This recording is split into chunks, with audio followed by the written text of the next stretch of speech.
लखनऊ के ग्रामीण क्षेत्र माल के निवासी भारतीय किसान यूनियन लोकतांत्रिक के वरिष्ठ जिला उपाध्यक्ष अतुल कुमार से जैसा कि देश भर में केंद्रीय कृषि बिल एवं दिल्ली चलो और हल्ला बोल का माहौल की स्थिति बनी हुई है, हमारे संवाददाता ने जब इसी के विषय में पूछा तो उन्होंने बताया कि जो केंद्र सरकार द्वारा किसान बिजली बिल लागू किया गया है वो एक किसान विरोधी बिल है। उन्होंने बताया कि ये सरकार पूंजीपतियों और उद्योगपति के पक्ष में काम कर रही है और पूरे देश का किसान इस बिल का विरोध कर रहा है। अगर सरकार वास्तव में किसान का हित पर सोचती है तो सरकार को ये बिल हटा लेने चाहिए। उन्होंने बताया कि दिल्ली में को हल्ला बोल का प्रदर्शन हो रहा है वो किसान का सरकार को एक मैसेज दे रहा है। अगर ये बिल नहीं हटाया गया तो पूरे देश का किसान इस बिल का विरोध किया जाएगा। वहीं उन्होंने बताया कि सरकार द्वारा फिर से 144 धारा लागू की है। ये सरकार की नाकामियों को छिपाने के लिए ये धाराएं लागू किया है। उन्होंने ये भी बताया कि इस सरकार में किसान भूखमरी की कगार पे हैं। हमारे संवाददाता ने जब अपने देश के जवानों के बारे में पूछा तो उन्होंने बताया कि हमारे देश के जवान भी किसान के बेटे हैं, वो भी देश के लिए लड़ रहे हैं, उन्होंने हम सम्मान देते हैं। आज हम बात करते हैं भारतीय किसान यूनियन लोकतांत्रिक के वरिष्ठ जिला उपाध्यक्ष व जिला प्रभारी अतुल कुमार जी से। केंद्रीय कृषि बिल पर बात करते हैं जो आज हल्ला बोल शब्द कहां से आया और दिल्ली चलो अभियान के बारे में जानकारी लेते हैं। अतुल कुमार जी बताइए, जो आज देश में केंद्रीय कृषि बिल और हल्ला बोल एवं दिल्ली चलो अभियान की स्थिति पूरे भारत में क्यों बनी हुई है? क्योंकि केंद्र सरकार द्वारा जो किसान बिल लागू किया गया है वो पूरी तरह से किसान विरोधी बिल है। सरकार पूंजीपतियों उद्योगपतियों के पक्ष में काम कर रही है। किसान, अगर सरकार के द्वारा जो किसान बिल लागू किया, अगर किसान हित का बिल है और पूरे देश का किसान इस बिल का विरोध कर रहा है और अगर सरकार वास्तव में किसानों का ही सोचती है तो वो जो बिल उसको हटा लेना चाहिए और वो बिल नहीं लागू करना चाहिए।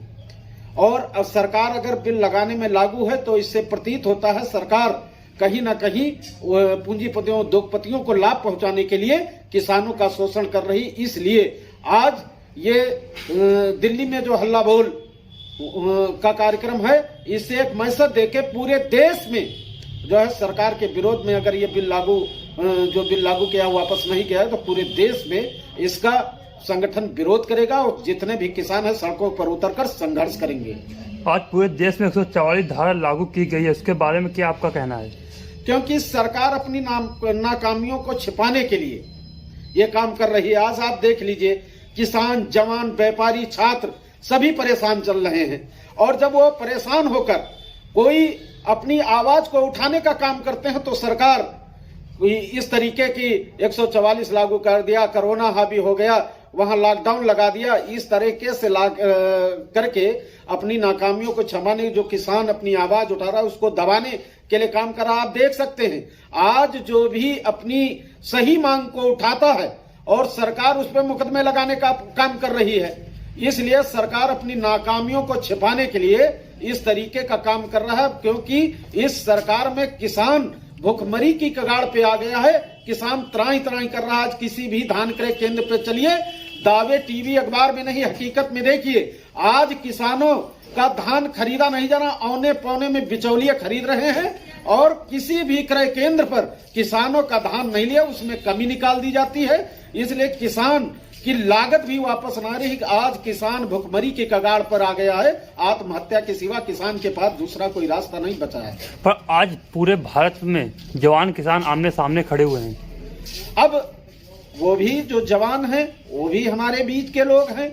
सरकार जब परेशान होती है तो जो है किसानों के सामने जवानों को खड़ा करके उनसे जो है आपस में विवाद कराने का काम कराती है सरकार। लेकिन इससे सरकार की नाकामी को छिपाया नहीं जा सकता है और ये आवाज केवल दिल्ली से ही पूरे देश में होगी और हर राज्य में किसान इसका विरोध करेगा। अब जवान को भिड़ा रहे तो उसके लिए लाठी खाने के लिए, जेल खाने के लिए किसान निर्णय ले चुका है। चाहे जेल जाना पड़े, चाहे लाठियां खानी पड़े, हर हाल में किसान संघर्ष करने का काम करेगा। पर जवानों के लिए आपको क्या कहना होगा आज? अब जवानों के लिए वो भी कहीं ना कहीं किसान परिवार से हैं।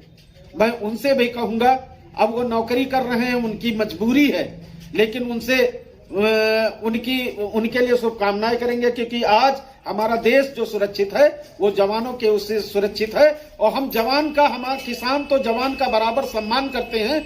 हम अपना जो नारा भी लगाए हैं, पहले जय जवान उसके बाद जय किसान कहते हैं। तो हम जवानों से अपेक्षा करते हैं, वो भी कहीं ना कहीं से किसान हैं, और बाकी वो जवान खुद ही समझ रहे हैं कि उनकी क्या मजबूरी है और किसानों की क्या मजबूरी है। पर आज इस कोरोना काल में अगर हर किसान इकट्ठा होते हैं तो क्या भारी नुकसान चुकाना पड़ सकता है सरकार को? बिल्कुल चुकाना पड़ेगा। आज एक चीज ये बताइए, हम कोरोना के उसमें चलो घर में बैठे रहेंगे, सब कुछ ठीक है, लेकिन जब हम भूखों मरने से बेहतर है कि हम संघर्ष करके मरे। और अगर सरकार ने किसानों की तरफ ध्यान नहीं दिया तो वो दिन दूर नहीं है कि ये किसानों की ही ताकत से आज मुख्यमंत्री, प्रधानमंत्री इन किसानों ने ही बनाया है। और अगर सरकार ने किसानों, गरीबों की तरफ ध्यान नहीं दिया तो वो दिन दूर भी नहीं है कि आज जो मुख्यमंत्री, प्रधानमंत्री की बात छोड़िए, विधायक, सांसद की बात छोड़िए, पंच भी बनना मुश्किल हो जाएगा। किसानों में वो ताकत है, किसान वो करके दिखाने का काम करेगा। अभी पूरे देश के नेताओं से अनुरोध करूंगा, सभी से अनुरोध करूंगा कि ये ईवीएम मशीन का काम खत्म किया जाए, बैलेट पेपर से चुनाव किया जाए, हकीकत सामने आ जाएगी। आज किसान आज जो है, जो सरकार वो बैक फुट पे आ चुकी है। किसान आज जितना इस सरकार में परेशान है, शायद किसी सरकार में इतना किसान परेशान नहीं हुआ जितना कि जो है आज मौजूदा सरकार में किसान परेशान है।